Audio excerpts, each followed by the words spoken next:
When companies choose to consolidate their operations, they find that they gain a number of efficiencies, as well as reduce overall inventory and network complexity.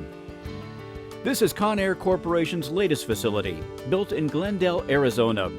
The new facility was designed with automation that allowed it to consolidate work being done previously in several buildings around the country, as well as meet other key goals.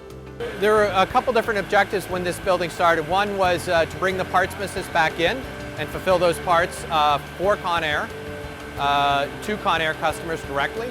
Another was to bring some of the business that was being done outside of Conair's own network, done by 3PLs. We brought that business back in.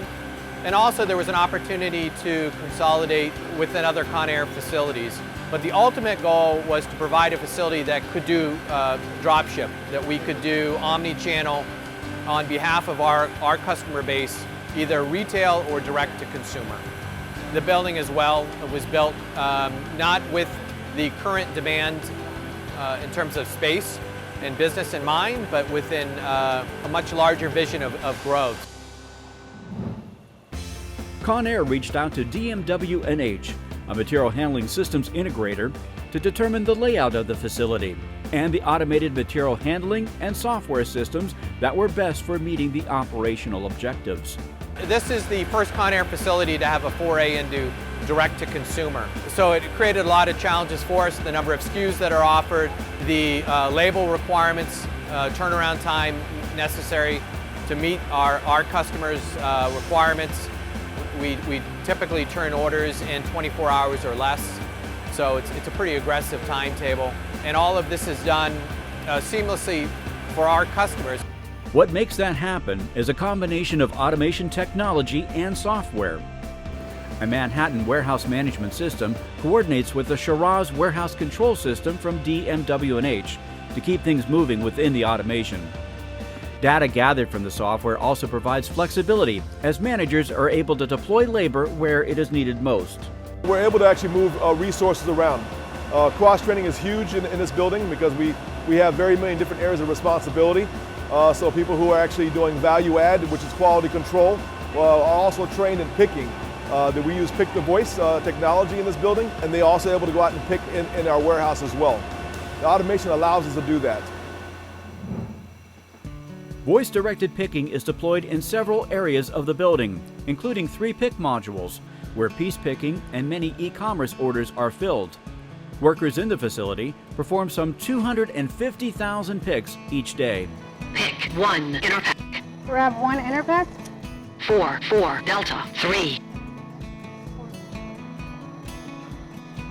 775. Pick 1 Interplak. Grab 1 Interplak. Push container 1. Ready? We know right away when we activate a wave what zones has the most pick. That's where we put our resources at. And then once that zone gets down and maybe about 90% pick, we start moving resources to the next zone. So we're always being proactive as far as where we're moving our resources at, all the way to the dock. Elsewhere in the building, full case orders are picked directly to a conveyor belt. The conveyors flow throughout the building, feeding numerous areas, including the 27 value add stations. Our value add station serves 2 purposes. One is to do a 100% quality check on everything going to direct to consumer. The other is to make sure that the packaging is the correct packaging. We have a lot of items that will cube to an envelope, but we want to make sure that we put that item into the proper package to alleviate any damage. Completed cartons next pass through a sophisticated labeling system. The facility drop ships a number of e-commerce orders for its retail customers. The labels are printed with the retailer's own information and logos. From the consumer standpoint, it's a box that ships from the retailer to the consumer. The print and apply station is great. We started out with 2 printers. We expanded to 4 printers. We'll do 50 boxes per minute, and we're able to do those fairly efficiently. The challenge is making sure that we can keep up with the printers. Once labeled, orders move through a sorter that sends cartons down to lanes where they are palletized for shipping by truckload, less than truckload, and parcel carriers. Thanks to the design and automation, this new facility is able to handle 30,000 cartons each day, making it Conair's most productive and flexible facility.